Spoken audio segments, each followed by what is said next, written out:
Hi, everyone. This is Stizza. Today we're talking about 007 First Light, IO Interactive's take on a young James Bond cutting his teeth in the 00 program. It's a third person stealth action game that mixes infiltration, stealth, gadgets, and some surprisingly involved melee combat, all wrapped in a big cinematic origin story. After about 70 hours, I went from awkward trainee Bond to someone who could improvise through a room full of enemies without breaking a sweat. I've got a lot of thoughts about this game, what it absolutely nails, where it drags, and who it's really for. Let's break it down piece by piece, and then I'll give you my score at the end. In this game, you play as James Bond, or as I like to call him, Agent 0047. Feels very Hitman-like, and it's definitely based on that game engine.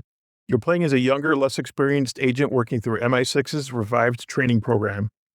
The game is now out on PC, PS5, Xbox, and a Switch 2 release coming later this summer. I played the game on PC, paid full price for the standard edition, which came in at about $70. I finished the main story and spent a good chunk of time in side content and the tax sim mode, so what you're hearing is based on a full campaign playthrough plus extra. The game positions itself pretty clearly. This is an earn the number, spy thriller, stealth-driven, story-heavy, with big set pieces and that Bond movie feel. Let's talk a little bit about the core systems. You're sneaking through hostile spaces, blending into crowds, hacking cameras and security systems, knocking out or quietly removing guards, and occasionally going into full action mode with guns and melee blazing. There are driving set pieces sprinkled in, but they're not the main course. Controls support both mouse, keyboard, and controller. They do feel a little clunky at first, especially if you're coming from Hitman's cleaner, more conservative movement model, but that's mostly a learning curve issue. After an hour or two, the control scheme starts to feel more natural. I never really hit a point where I felt like I was still fighting the inputs. QuickTime events show up here and there, mostly in flashy, context-sensitive moments. They're not dominating the experience, but QuickTime in 2026 does feel a little dated. Let's talk a little bit about the systems. You're sneaking through hostile spaces, blending into crowds, hacking cameras and security systems, knocking out or quietly removing guards, and occasionally going into full action mode with guns and melee blazing. There are driving set pieces sprinkled in, but they're not the main course. Controls support both mouse and keyboard and controller. They feel a little clunky at first, especially if you're coming from Hitman's cleaner, more conservative movement model, but that's mostly a learning curve issue. After an hour or two, the control scheme starts to feel more natural. I never hit a point where I felt like I was still fighting the inputs. QuickTime events show up here and there, mostly in the flashy, context-sensitive moments. They're not dominating the experience, but QuickTime in 2026 still feels a little dated. The real standout is the melee system. IOI clearly took lessons from Arkham-style brawlers in their own sandbox design. You're encouraged to chain throws, parries, strikes, and environmental takedowns, and then spice all that up with gadgets mid-fight. Early on, it can feel a touch stiff. Later, you're reading multiple opponents, bouncing between them, and using the room itself as a weapon. Gadgets are woven through everything. The dart pen, the multi-mode Q watch, the laser strap, they all have both stealth and combat applications. Sometimes they're just convenient ways to quietly remove a problem. Sometimes they open up new paths or shortcuts. There are a lot of gadgets in this game, and they're all fun to play with. But that has pros and cons. Variety is fun, but it also means a bunch of them drift into nice but not essential. Positive spin is that the systems do actually talk to each other.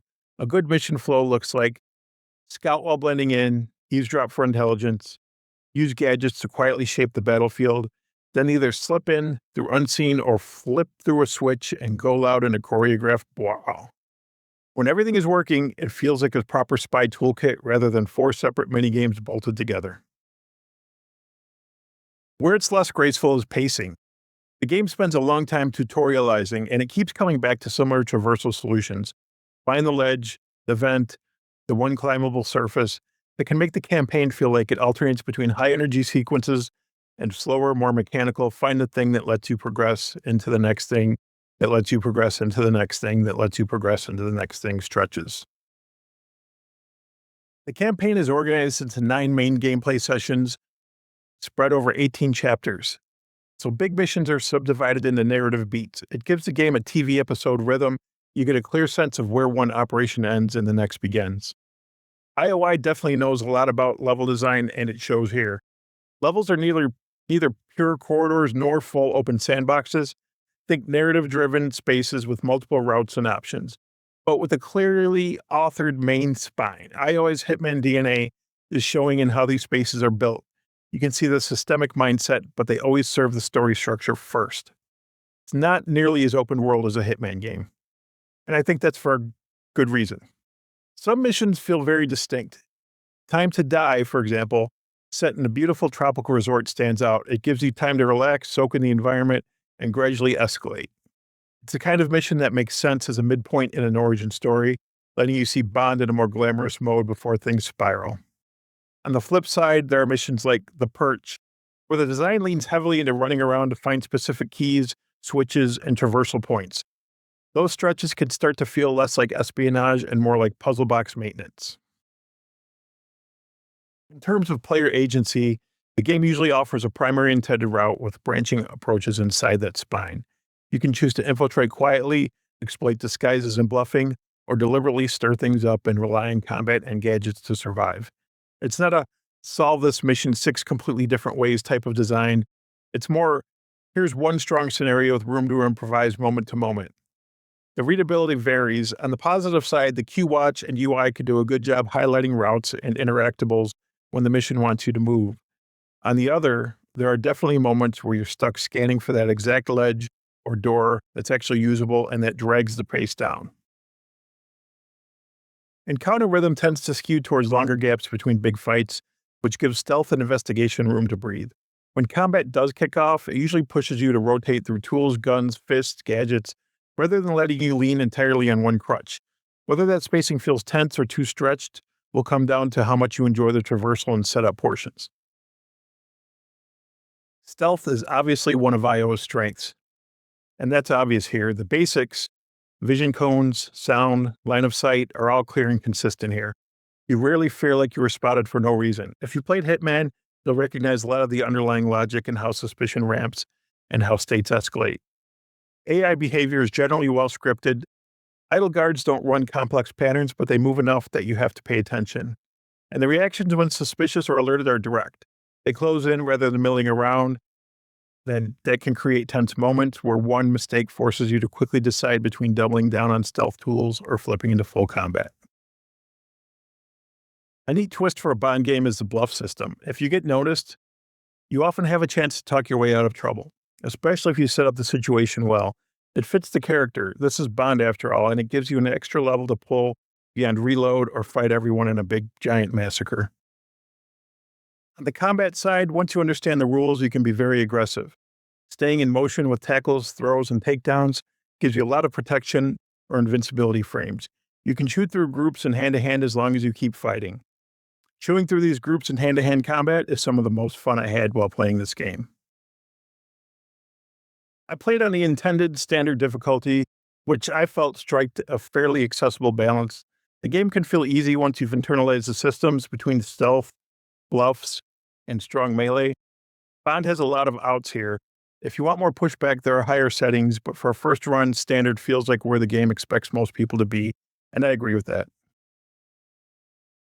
The key point here is that stealth and AI behavior feel readable and mostly fair. The challenge comes from more about how far you push your luck, not from the opaque systems. On the story narrative side, First Light is very clearly a Bond story first and a stealth game second. The premise is straightforward. Young naval airman James Bond performs a heroic act, gets noticed, and is recruited into a revived spy program, where an early mission gone wrong pulls him into a bigger conspiracy. James Bond, voiced by Patrick Gibson, is written and performed as talented, but not fully formed. He's brash, reckless, and still figuring out how to be the guy we recognize from the films, and that comes through in both cutscenes and in mission banter. Bauma, the main villain played by Lenny Kravitz, brings a charismatic energy to the antagonist side of things. The villains conceptually feel a bit too real in the sense of AI-driven threats and modern geopolitics, but not especially iconic in that classic Bond way. They fit the story, but they may not stick in your brain next to the franchise's all-time greats. Most story comes through cutscenes, in-mission dialogue, and eavesdropping with some environmental touches. Cameos from TikTok personalities and streamers are folded in, and one of the more memorable moments was the Khaby Lame bit. James Bond asks where the place is that he needs to get to. Khaby silently shrugs and points his eyes at a huge sign right in front of both of them, stating exactly where that next location is with a disgusted look on his face. It was a very on-brand gag that just worked. And I didn't really know who Khaby Lame was, but it was a pretty hilarious bit. So it was a great use of cameos. Visually, this is a showcase for what IOI can do with the Hitman tech when it's fully leaned into a cinematic Bond fantasy. The art direction is realism, high detail environments, strong lighting, stylish interiors, and a big sweeping exteriors and environments that feel ripped from a modern Bond film. Importantly, the readability under motion stays solid. Even when the camera is whipping around in fights, it's usually clear what's going on. The UI and HUD stay out of the way. They don't try to reinvent anything, but they're clean, legible, and don't clutter the screen. Given how much information a stealth action game can potentially throw at you, that restraint is welcome. The UI and HUD stay out of the way. They don't try to reinvent anything, but they're clean and legible and don't clutter the screen. Given how much information a stealth action game can potentially throw at you, that restraint is welcome. On the audio side, the game leads hard into Bond's musical identity. There's a new theme song by Lana Del Rey.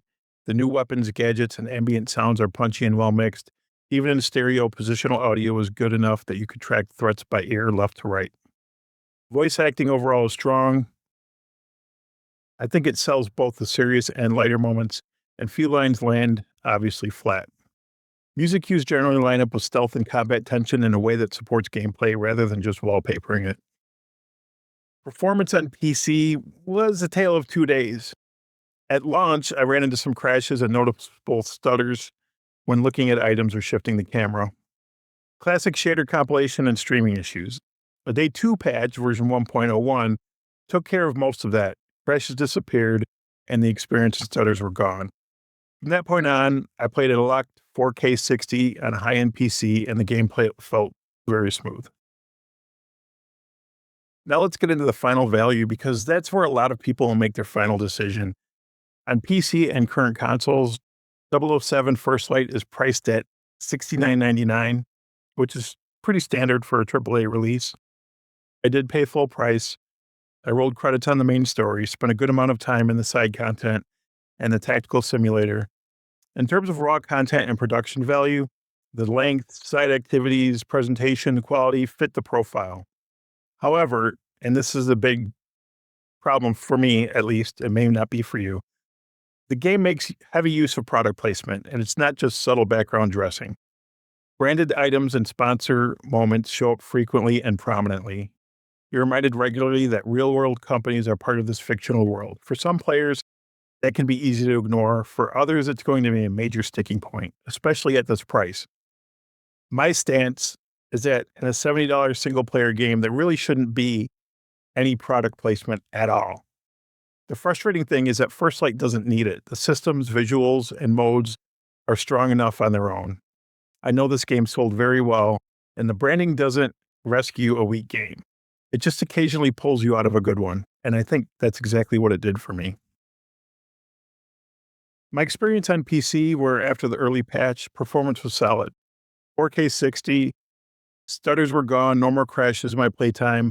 Officially, the game is also available on PS5 and Xbox. But I can't personally vouch for those ports, so from a value perspective, if you enjoy stealth action, Hitman-style philosophy, and the Bond universe, there's enough here between the campaign, tac sim, and the general level of polish to justify full price on content and quality grounds. If you have a low tolerance for in-world ads and branded integrations in full-price games, that's going to drag the perceived value down significantly, even though the underlying game is strong. The question is, where does 007 First Light land for me? As a stealth-leaning action game and a Bond origin story, it's a very well-made package. The melee system is one of the most entertaining takes I've seen in the space. The stealth feels fair, readable, and the overall production, from visuals to audio to performances, sells the fantasy. The flip side is pacing bloat, occasional find the ledge frustration, and product placement that feels out of place in a $70 single-player campaign. Balancing all of that, 007 First Light is, for me, a 7 out of 10 shaken martinis. That's a genuinely great Bond game in here. If you're already into stealth action or the franchise, you'll find a lot to like. If you're on the fence, whether you should buy now or skip it will mostly come down to how much the ad presence and pacing issues bother you personally. The question is, where does 007 First Light land for me? As a stealth-leaning action game and a young Bond origin story, it's a very well-made package. The melee system is one of the most entertaining takes I've seen in the space. The stealth felt fair and readable, although not up to Hitman level. It definitely sold the fantasy. The flip side is pacing bloat, occasional find the one ledge frustration, and product placement that feels completely out of place in a $70 single-player campaign. Balancing all of that, 007 First Light is, for me, a 7 out of 10 shaken martinis. There's a generally great Bond game in here. If you're already into stealth action or the franchise, you'll find a lot to like.